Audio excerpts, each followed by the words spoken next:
Welcome.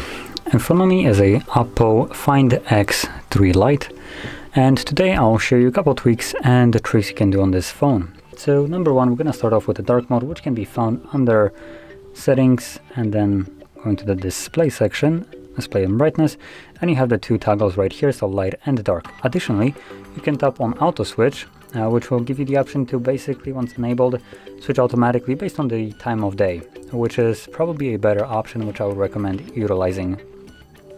Now moving on to the next option, it's going to be the high refresh rate, and it's also under the display section, though it's hidden under more. And in here you have screen refresh rate. So right now I have it set to 90, but I believe by default it's set to 60. So one thing that I have to give props to Xiaomi, they do give a nice animation on how the actual refresh rate affects the content on the display.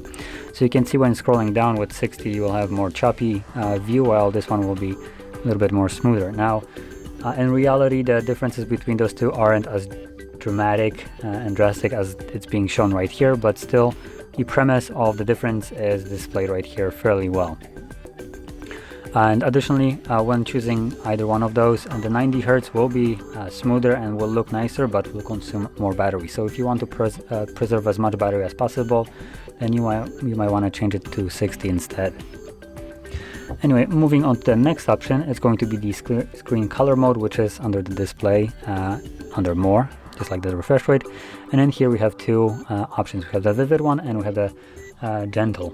So as you can see, both of them affect the image a little bit. One is a little bit more desaturated and strives to be a little bit closer to what actual reality should look like, while the vivid is just crank up all the saturation and make the image pop as much as possible.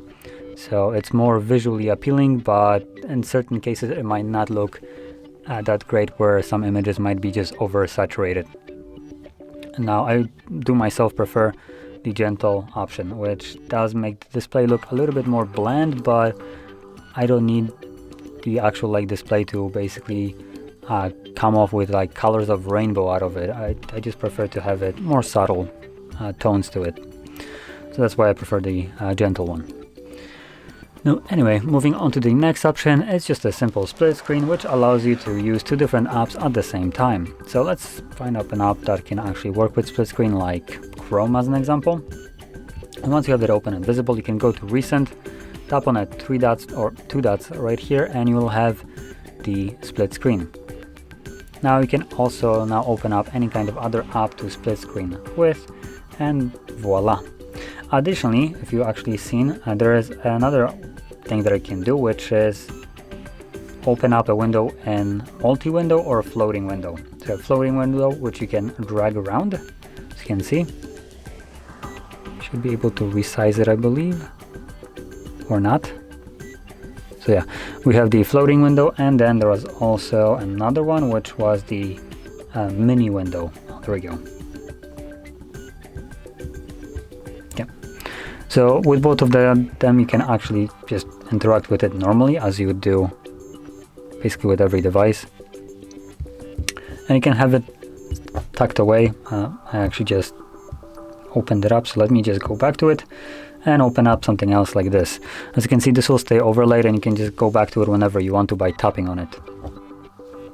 So anyway, moving on to the last option, it's just going to be the gesture navigation, substituting these outdated buttons at the bottom for gesture navigation. So if you want to enable this, let's go into the settings, scroll all the way down to convenient tools, navigation, and then you want to select swipe gestures from both sides. And this will give you an animation on how to use them. So we have back gesture, which is swipe from either side. We have home gesture, which is swipe up, and then we have recent gesture, which is swipe up and hold. So going into those quickly, swipe up and hold, swipe from side to go back. So that will conclude all the tweaks and the tricks that I want to share with you. And if you found this video helpful, don't forget to hit like, subscribe, and thanks for watching.